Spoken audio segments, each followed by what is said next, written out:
Las narraciones de la pasión del cardenal Carlo María Martini. La narración en el Evangelio de San Marcos. El misterio del Hijo del Hombre. Introducción. Para comprender mejor la narración de la pasión en el Evangelio de San Marcos, comienzo con una meditación denominada El misterio del Hijo del Hombre, la cual comprende los trazos que Marcos nos presenta entre el capítulo 8 y el capítulo 10. Entramos en lo más profundo del misterio del reino de Dios.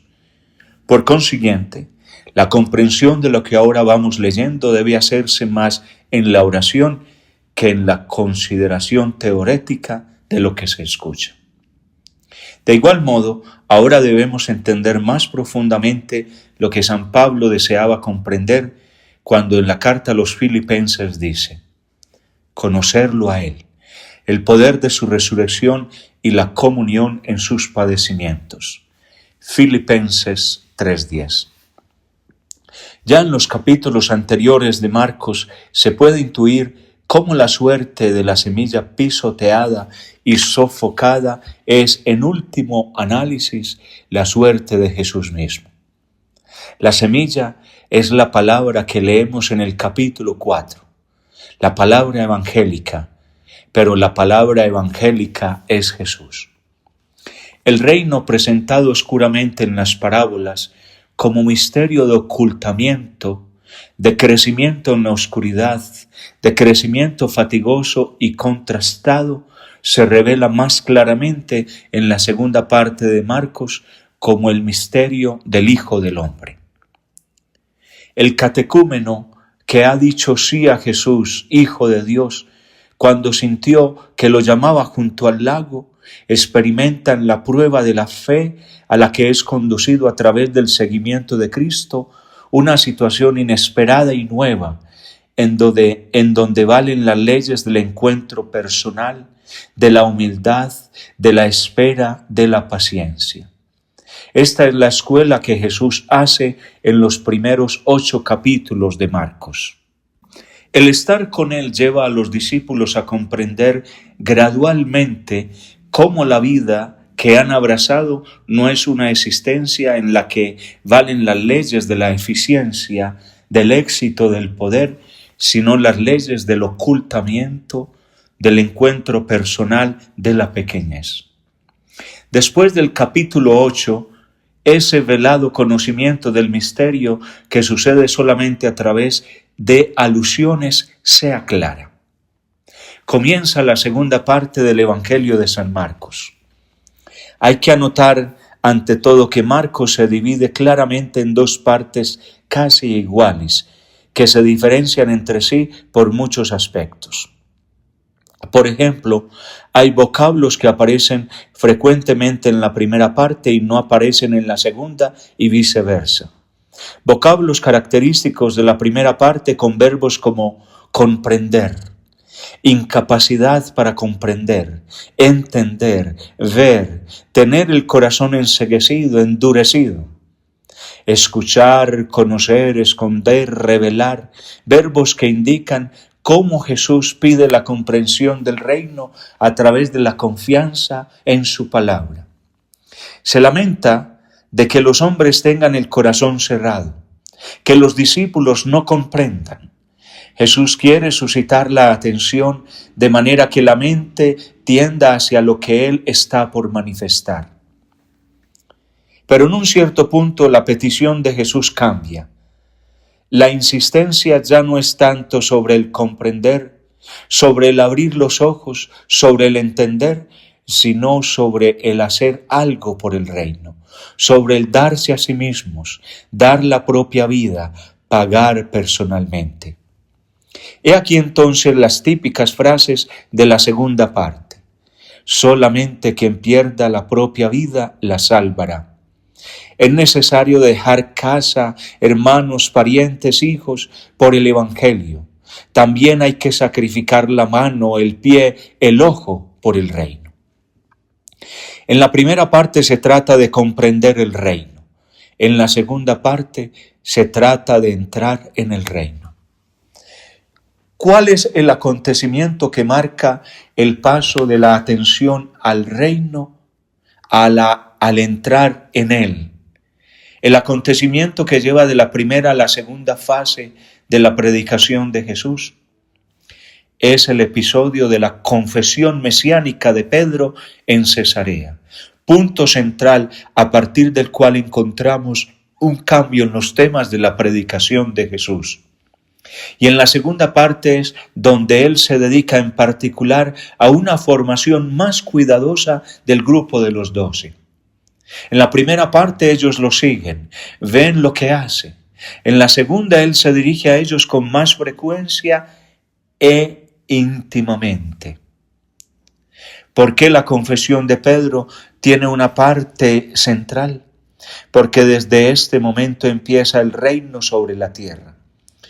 El hecho de que Jesús, por este pequeñísimo grupo, pequeño como un grano de mostaza respecto del mundo de entonces, desde Pedro y desde los 12 junto con él, sea reconocido en su verdadera identidad, marca el comienzo del reino que Jesús viene a traer sobre la tierra. Este hecho cambia todo el contenido de la predicación de Jesús. Él empieza a hablar no ya por medio de enigmas, sino claramente. Veamos entonces algunos elementos de la segunda parte del Evangelio de Marcos, en particular de las predicciones de la pasión. La primera sigue inmediatamente la confesión de Pedro y las otras dos se sucede a intervalos regulares de un capítulo cada una. La sucesión rítmica en Marcos es evidentemente intencional. Ante todo, ¿por qué 3 predicciones? Lo que es esencial se repite 3 veces, por tanto se trata de una enseñanza sumamente importante. Precisamente por esto aparece colocada inmediatamente al comienzo de la segunda parte. Primera predicción de la pasión. Marcos capítulo 8, versículos 31 a 37. Jesús empezó a enseñar. Evidentemente es un nuevo comienzo, un nuevo modo de hablar, un nuevo momento de la formación de los 12. ¿Qué enseña Jesús? Que el Hijo del Hombre debe sufrir mucho y ser rechazado por los ancianos y ser muerto y resucitar después de 3 días. Y hablaba abiertamente. Jesús enseña una cosa que no había mencionado antes y que penetra verdaderamente hasta el fondo de su misterio. Enseña que debe, es decir, que lo que empieza pertenece al plan de Dios, al designio de Dios para la redención de la humanidad. El Hijo del Hombre. Es designación misteriosa que en la tradición apocalíptica expresa una connotación gloriosa del Mesías, pero que aquí viene, en cambio, utilizada en un contexto de extrema humildad y de total humillación. Sufrir muchas cosas y ser rechazado. Ser rechazado por los presbíteros, por los sumos sacerdotes, por los escribas, es decir, por la gente de cultura, por las categorías sociales que entonces eran importantes. Y ser muerto y después de 3 días resucitar. Y hablaba abiertamente. Esto nos hace entender precisamente que hasta entonces Jesús no ha hablado abiertamente. Él ha atraído a los suyos, sobre todo a los 12, con el encanto de su persona, de su poder milagroso, de su bondad. Los ha llenado de confianza hacia Él. Ahora que son un pequeño grupo, ya bien compacto, puede hablarles con claridad. Y las palabras claras son sumamente duras, porque se habla de morir, ser rechazado y muerto. Claro que aparece en perspectiva la resurrección, pero en una forma tan misteriosa que los discípulos todavía no entienden. El misterio, pues, está presente en su integridad y crea inmediatamente en los 12 un sentido de susto y de desorientación que se expresa en la intervención de Pedro. Versículos 32b a 33 del capítulo 8. Este manifiesta la reacción del hombre común, de cada uno de nosotros. Esto no debe suceder, así no es la cosa, no tiene sentido. Expresa nuestra incapacidad para entender el misterio de Dios tal como se manifiesta en su realidad y verdad en Jesucristo. Cuando de un conocimiento exterior del misterio de Dios en Cristo pasamos a su verdadera comprensión, esto es, al misterio de Cristo rechazado y muerto por nosotros, nuestra primera reacción se podría expresar muy bien con las palabras de Pedro. ¿Pero cómo? ¿Por qué? Esto no puede ser absolutamente. Probablemente los 12 entienden muy bien que si esto sucede al Maestro, a ellos les sucederá algo parecido. Su futura suerte ciertamente no será color de rosa. Todo su horizonte se nubla y se oscurece. Entonces Jesús le dice a Pedro que él no entiende el plan de Dios. En Pedro los 12 son confrontados con el verdadero plan de Dios. Son colocados ante la dura realidad del proyecto del Señor, realidad misteriosísima, inaceptable desde el punto de vista de la lógica común humana. Pero ellos, por el afecto que le tienen a Jesús, por el hecho de que están con Él, no la pueden rechazar. Tienen reacciones interiores contrastantes, pero están totalmente imbuidos por la persona del Señor, tanto que Él sabe que les puede hablar abiertamente. Sin embargo, la palabra sigue durísima. En los versículos 34 a 37 se encuentra la transposición a los discípulos. Jesús ha hablado de sí, ha hablado del propio destino de manera clara, y eso suscita la maravilla, el miedo y la desorientación de los apóstoles. Ahora, gradualmente, empieza a transponer el propio camino, el propio misterio del Hijo del Hombre a la vida de quienes lo siguen. Sucede precisamente lo que los apóstoles, tal vez inconscientemente, temían. El camino de Jesús es el camino de los suyos. Así tenemos la palabra. Si alguno quiere venir en pos de mí, niéguese a sí mismo. 8:34. Si pensamos en Pedro que niega a Jesús diciendo que no lo conoce, podemos afirmar que la palabra niéguese a sí mismo quiere decir precisamente no me conozco, no tengo en cuenta mi vida, no me tomo en consideración. Así dirá Pablo, resumiendo su vida en el discurso a los ancianos de Éfeso, citado en Hechos de los Apóstoles, capítulo 20, versículos 18 a 24. Y Jesús continúa, tome su cruz. O sea, todas las privaciones que conlleva el seguimiento de Cristo y sígame. Toda la fuerza de la frase está puesta en el verbo sígame. Las otras cosas dichas antes y después son los preliminares necesarios para poder estar con Jesús y seguir estando con Él. Podríamos ampliar nuestra consideración a todo lo que se especifica en los capítulos siguientes, especialmente en el capítulo 10, realizando el seguimiento de Jesús. Aquí tenemos solamente la primera de las indicaciones de lo que supone el misterio del reino. En los capítulos siguientes se especifica la misma exigencia en distintas formas. He reunido algunos pasajes bajo el título Jesús y los suyos, para mostrar que prácticamente su enseñanza al pequeño grupo de los 12 se puede resumir de la manera siguiente. El que haya aceptado la llamada personal a seguirme, a estar conmigo, debe aceptarme así como soy. Confrontar Marcos 10, 43 al 45. Versículo 29 y 38. Capítulo 13, versículo 13. ¿Cómo se describe la identidad y el obrar de Jesús? Él explica que cómo y en donde Él está, también los demás deben estar. Dice, por ejemplo, yo no he venido para ser servido, sino para servir. El que de ustedes quiera ser como yo, sea entonces servidor de todos.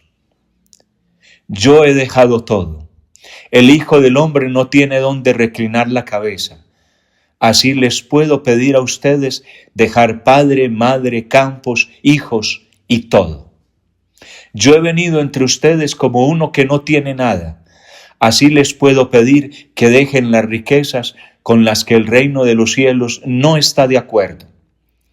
Yo bebo primero el cáliz de la pasión, así les puedo pedir que ustedes beban mi cáliz. Yo acepto la contradicción, el ser rechazado por la mayoría de mi pueblo. Ustedes también tienen que aceptar la contradicción, la contestación, venga de donde venga, porque el Hijo del Hombre fue rechazado primero.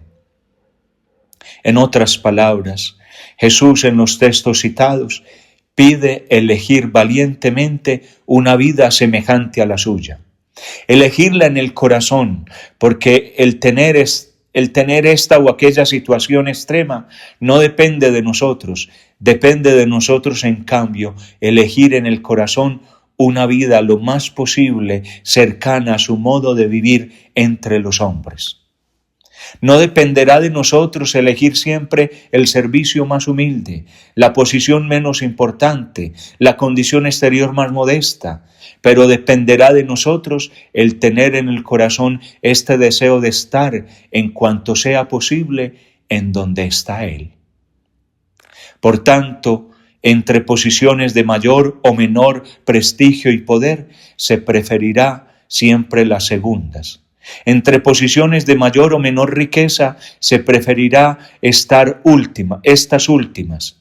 Entre posiciones de servicio cómodo o incómodas, se preferirán las incómodas. He aquí cómo es narrado en esta segunda parte de Marcos el camino hacia las elecciones evangélicas. Jesús se coloca delante, se presenta a sí mismo e invita a cada uno a estar en donde Él está, por lo menos con el corazón, por lo menos con el deseo, porque esta es la manera de entender profundamente el sentido del Evangelio. Se trata de una elección sumamente importante, porque más allá de toda teología, de toda teoría, supone la capacidad de entender el Evangelio desde el interior. Cuando no se haya hecho la elección fundamental de estar en el lugar de Jesús, y no solamente en su actividad exterior descrita en la primera parte de Marcos, sino a lo largo del itinerario que lleva a la cruz descrito en la segunda, no será posible encuadrar las otras verdades evangélicas, darles el puesto justo, comprender esa relación entre las especiales realidades y su telón de fondo, que pone todo en su sitio.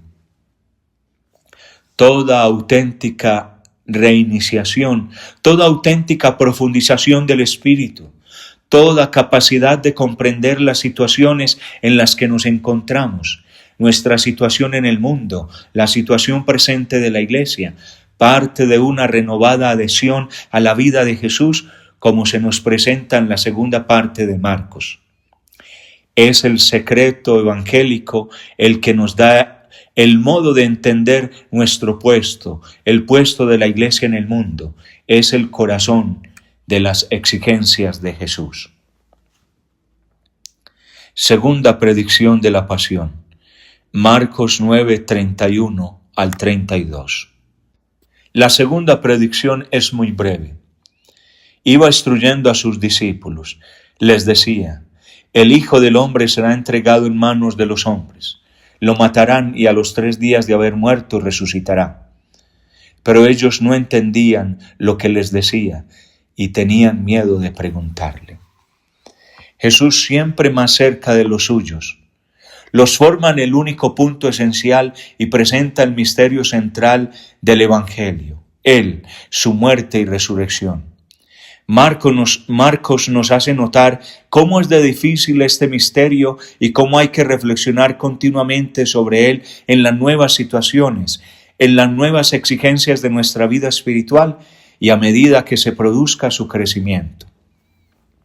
La propuesta de Jesús es tan absolutamente incomprensible que no se puede comparar con ninguna propuesta humana. En efecto, ninguna propuesta humana se atrevía a hablar de muerte y resurrección. Estamos en el corazón de la plena y pura fe exigida al discípulo, que es el único camino para llegar a un verdadero conocimiento de lo que significa la vida evangélica. Tercera predicción de la pasión, Marcos 10, 32 al 34. La última predicción es más amplia que las anteriores. Iban de camino subiendo a Jerusalén y Jesús marchaba delante de ellos. Ellos estaban sorprendidos y los que lo seguían tenían miedo. Parece que Marcos tiene deseo de animarnos diciendo que los apóstoles necesitaron mucho tiempo para entender.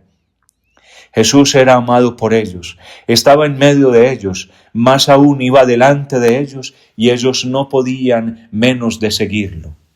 Sentían una atracción intensa por él, pero en cuanto a entender realmente el corazón del misterio, todavía les faltaba mucho. Tenían todavía que recorrer un fatigoso camino. Tomó otra vez a los 12 y comenzó a decirles lo que le iba a suceder. Mirad que subimos a Jerusalén y el Hijo del Hombre será entregado a los sumos sacerdotes y a los escribas. Le condenarán a muerte y le entregarán a los gentiles y se burlarán de él, le escupirán, le azotarán y le matarán y a los 3 días resucitará. Nuevamente está presente el misterio con una notable insistencia sobre los momentos en los que Jesús es rechazado y despreciado. La predicción se convierte en una nueva petición a los discípulos para que confíen en Él y para que acepten todo el misterio en su globalidad, porque no hay resurrección sin el paso a través del sufrimiento. ¿Qué podía concluir el catecúmeno que iba siendo educado gradualmente a través de esta lectura para entender el misterio del reino de Dios? El catecúmeno era implícitamente invitado, y esto vale también para nosotros, a adorar ante todo en la oración el misterio del designio divino, reconociendo que es sumamente difícil de comprender. Cada vez que nos encontramos en él, no solamente en la fantasía, sino en la realidad, sentimos una instintiva incapacidad para adaptarnos a él y tenemos que insistir en la oración pidiendo aceptar a Cristo tal como es él. En segundo lugar, el catecúmeno es estimulado junto con nosotros a agradecer al Señor porque se ha manifestado con tanta claridad y sin ningún deseo de ilusionarnos. En perspectiva, queda pedirle la gracia de poder alabarlo cuando Él se manifiesta en nosotros con la misma realidad de muerte y de resurrección, porque entonces estamos ciertamente en el centro del Evangelio. Todas las situaciones que a primera vista nos parecen incomprensibles e inaceptables, en las que sale en nosotros el grito, cualquier otra cosa, pero no esta, son en realidad situaciones que nos colocan en el centro de la manifestación del misterio de Dios. Finalmente, se le pide al catecúmeno y a nosotros insistir en la oración para pedir que Jesús nos tenga consigo y nos lleve consigo hasta el fondo, convencidos de que esta aceptación es la clave para el discernimiento, para el análisis de las diversas formas de pensar que obran en nosotros y en la Iglesia. Porque en este punto las mentalidades y los comportamientos no evangélicos se dispersan, disolviéndose. Todos los sueños, todos los castillos en el aire, Todos los proyectos puramente humanos desaparecen y queda viva solamente la verdad del Evangelio. El catecúmeno es educado gradualmente y con insistencia para que tome conciencia de que esta es la revelación fundamental del Hijo del Hombre y el misterio en el cual tendrá que entrar si quiere superar una pura meta humana y colocarse en el corazón del reino de Dios. La pasión de Jesús. En las 3 predicciones que anuncia el camino de la pasión y después lo recorre con valentía hasta el fondo.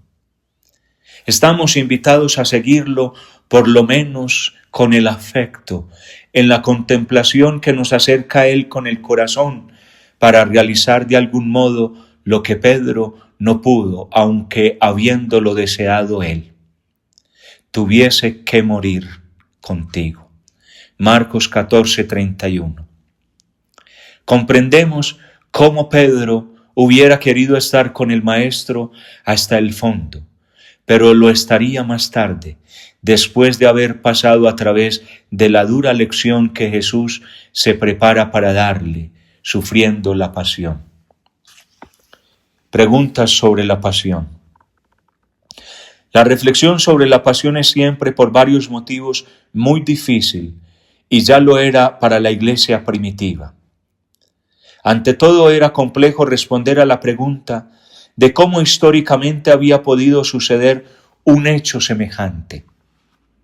Este conlleva una inexplicable serie de errores, de decisiones apresuradas y equivocadas, de reacciones en cadena, de rebotes de responsabilidad de uno a otro de los protagonistas.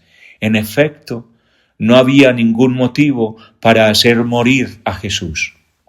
Además, el modo como se llegó a esto tan rápidamente, en una confusión de pasiones, de equivocaciones, de tergiversaciones, de temores, ciertamente pone en dificultad a quien se propone narrarlo. El evangelista precisamente se alarga para hacer comprender gradualmente la serie de hechos trágicos y dramáticos y de por sí no adecuadamente motivados. Otra pregunta difícil se presenta a la iglesia primitiva y al catecúmeno que meditaba la pasión. ¿Qué puede tener de grande una muerte? Todos los que por varios motivos han tenido alguna familiaridad con el misterio de la muerte saben cómo inmediatamente ante tal hecho cesa toda retórica. No hay nada menos humano que la muerte. La persona que muere asume generalmente una expresión trivial y tonta, o tal vez atormentada e incrédula. No hay situación en que el ser humano sea menos el mismo que en el momento de la muerte. Precisamente en cuanto a realidad a la que es difícil dar un sentido, la muerte es un no sentido para el hombre que vive. La persona muerta representa algo incomprensible, algo que no debería ser. Ahora bien, pensar que esa realidad, esto es, el no sentido para la vida, haya sido afrontada por el Señor Jesús, constituye precisamente el misterio de los misterios. Que Jesús, la vida misma, haya querido reducirse a todas las expresiones de degradación humana insertas en la muerte es realmente inexplicable. La iglesia primitiva sentía profundamente este misterio porque tenía ante los ojos la figura real del crucificado. Su gran problema era cómo leer esa realidad de por sí ilegible, cómo darle un sentido. Y esto desde un doble punto de vista. Primero, desde el punto de vista del hombre. Cómo leer todas las otras realidades de la vida que parecen no tener sentido, que parecen pura pérdida, pura carencia y por tanto no se quieren. Segundo, desde el punto de vista de Dios. ¿Cómo podía Dios estar con Jesús aún en la pasión y en la muerte? ¿No lo ha abandonado quizás? La respuesta. Estos eran los problemas que agitaban el corazón de los primeros cristianos al meditar la pasión. La larga narración presente en cada uno de los evangelios es la respuesta a ese interrogante. En Marcos comprende 2 capítulos. Se le dedica un espacio sumamente desproporcionado respecto del resto. Para el catecúmeno y para cada uno de nosotros significa que la pasión requiere una larga consideración. Hay que contemplar largamente la pasión del Señor. Debe tener gran parte en nuestro conocimiento de Él. La narración introduce un misterio difícil y a su vez es presentado por algunos hechos que le dan su sentido. El sentido fundamental deriva del profeta Isaías. Quia ise voluit, Isaías 53:7. También texto hebreo en Isaías 53:10a, 12c. La pasión no es accidental, sino que es Jesús mismo quien ha aceptado hasta el fondo la extrema humillación. Entonces empieza a adquirir un sentido porque se convierte en un acto humano. ¿Cuáles son los episodios que subrayan el quia ipse voluit? La unción de Betania, en donde Jesús dice: lo que ha hecho lo ha hecho para ungir anticipadamente mi cuerpo para la sepultura. 14:8. Jesús va hacia el misterio de degradación humana y lo acepta conscientemente. Durante la cena, el Hijo del Hombre se va como está escrito de él. 14:21. Por tanto, Jesús entra en un designio que es el designio del Padre. Siempre durante la cena, aún más claramente, esta es la sangre derramada por muchos. 14:24. La Eucaristía muestra que Jesús acoge de corazón y anticipa en sí la pasión. Y finalmente en Getsemaní, la última palabra que retoma el tema. No lo que yo quiero, sino lo que quieras tú. 14:36. Se debe meditar toda la pasión llevándola, por así decir, en lo íntimo del corazón del Señor que fue al encuentro de este trágico hecho voluntariamente. Al respecto quiero subrayar un aspecto que corresponde al modo como Marcos nos presenta la pasión. Jesús fue al encuentro de la muerte porque quiso venir a nuestro encuentro hasta el fondo. No quiso retroceder ante ninguna consecuencia de su estar con nosotros, abandonándose a nosotros completamente. Cumplió la misión de estar con los suyos, aceptando las últimas consecuencias dramáticas del abandonarse a los hombres con confianza, con buena voluntad, con el deseo de ayudarles. De las reflexiones sobre el quia ise voluit, podemos concluir que la única cosa capaz de dar sentido a nuestro sufrimiento es el llegar también nosotros a aceptarlos con él. A veces es fácil para los sufrimientos que logramos percibir como tales, por ejemplo, enfermedades no demasiado graves y que podemos recibir de las manos de Dios con paciencia, ofreciéndolos por los demás. Pero cuando los sufrimientos se vuelven parte de nosotros mismos, cuando se vuelven dificultades que se identifican con nuestro ser, cuando terminamos encontrándonos en situaciones a las que es sumamente difícil dar un sentido, entonces la aceptación se vuelve siempre más problemática, porque no nos sentimos libres y degradados ante ellas. Así podemos debatirnos durante años en un estado de incomodidad, de intolerancia tal vez inconsciente, de rebelión interior hacia situaciones que no somos capaces de aceptar. A veces inclusive lo más difícil de soportar es soportarnos a nosotros mismos. Jesús nos enseña que mientras no lleguemos a una aceptación consciente y libre, nuestros sufrimientos realmente no tienen sentido.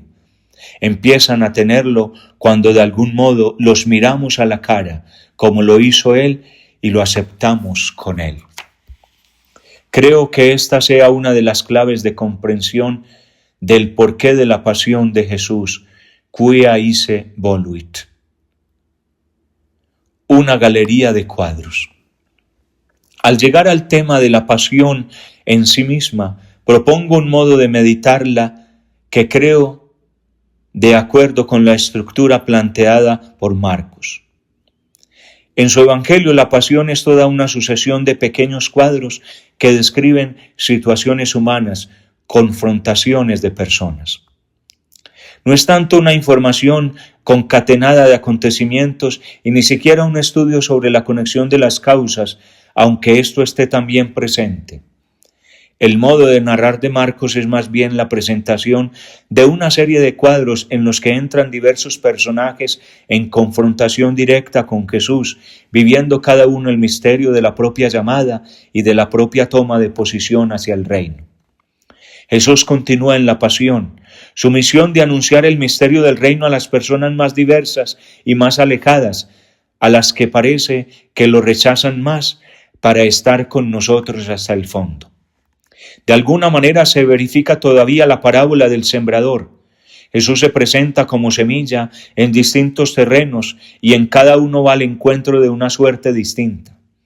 Entonces, es posible meditar la pasión como una serie de episodios, de situaciones en las que Jesús continúa históricamente siendo el buen maestro que enseña a perder la vida para ganarla, a negarse a sí mismos, a tomar la cruz, a hacerse siervo y esclavo de todos, a realizar en fin el programa enunciado en los capítulos 9 y 10 de Marcos. Les sugiero contemplar los cuadros uno por uno, considerando el misterio del reino como semilla evangélica que recibe respuestas diversas. Señalo 14 de manera que eventualmente puedan servir para un vía crucis. Primera, Jesús y Judas. Segunda, Jesús y los guardias. Tercera, Jesús y el Sanedrín. Cuarta, Jesús y Pedro. Quinta, Jesús y Pilato. Sexta, Jesús y Barrabás con la muchedumbre. Séptima, Jesús y los soldados. Octavo, Jesús y Simón de Cirene. Novena, Jesús y los crucificados. Décima, Jesús y los que se burlaban. Décima primera, Jesús y el Padre. Décima segunda, Jesús y el centurión. Décima tercera, Jesús y las mujeres al pie de la cruz. Décimo 14, Jesús y los amigos. Una galería de personas que se confrontan con la semilla del reino, cada uno con una respuesta distinta, delante de un Jesús siempre igual en su actitud de disponibilidad y de oferta de salvación. En estas escenas hay una cierta progresión, un crescendo continuo de humillaciones hasta la escena décima, la de los que se burlan. Otro hecho importante en estas escenas es el silencio de Jesús. Habla brevemente al comienzo, habla a Judas, a los guardias, al sumo sacerdote. En la quinta escena habla a Pilato. Después calla. Todos giran alrededor de Jesús como en una dramática rueda, y Él con su silencio lo domina todo. Contemplemos el contraste entre las personas que se agitan, que hacen y dicen una cosa y otra, y Jesús, que con su silenciosa presencia está en el centro, dominador de una situación caótica y convulsionada. Solamente con su existir, solamente con su estar allí, Jesús habla, Jesús juzga. Finalmente, la última palabra de Jesús, el grito, Dios mío, ¿por qué me has abandonado? 15:34, que expresa al mismo tiempo el vértice y el fondo del camino de la cruz, recorrido hasta el extremo de la desolación, pero que al mismo tiempo manifiesta una inmensa confianza. Salmo 22, 1 y 20. En el centro de todo, en la escena 11ª, está el grito de Jesús, su invocación al Padre. Desde este punto empieza un fluir gradual de consolación y de paz. Ya en la pasión, tal como es narrada, nace pues el sentido de la consolación y de la paz que durará hasta el sepulcro, preparando la escena de la resurrección. Sin más, podemos tener en cuenta esta progresión y luego la compenetración gradual en una nueva atmósfera al estar Jesús sobre la cruz. Saboreemos el camino que misteriosamente el crucificado suscita en quienes se le aproximan, las mujeres, los amigos.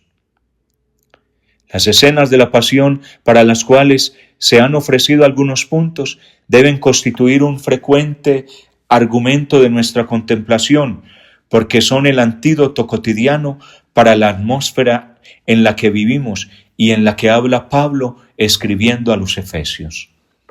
Por lo demás, fortaleceos en el Señor y en la fuerza de su poder. Revestíos de las armas de Dios para poder resistir a las acechanzas del diablo.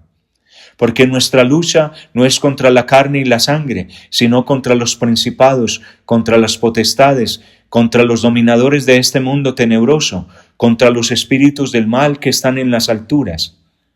Por eso, tomad las armas de Dios para que podáis resistir en el día malo, y después de haber vencido todo, manteneros firmes. En pie, pues, ceñid a vuestra cintura con la verdad y revestidos de la justicia como coraza, calzados los pies con el celo por el evangelio de la paz, embrazando siempre el escudo de la fe, para que podáis apagar con él todos los encendidos dardos del maligno. Tomad también el yelmo de la salvación y la espada del Espíritu, que es la palabra de Dios. Efesios 6, 10 al 17. En la atenta contemplación de la pasión se desatan los nudos de cuestiones difíciles de comprender y se aclaran los juicios sobre situaciones ambiguas. Confrontando con este paradigma, lo que es escoria desaparece y en cambio permanece lo que tiene valor en la perspectiva del Evangelio. Tal vez debido a la falta de reflexión, de meditación, de contemplación sobre la pasión de Jesús, es por lo que hoy asistimos a muchas confusiones. La pasión tiene una parte preponderante en los evangelios, precisamente para ofrecernos un elemento seguro de discernimiento.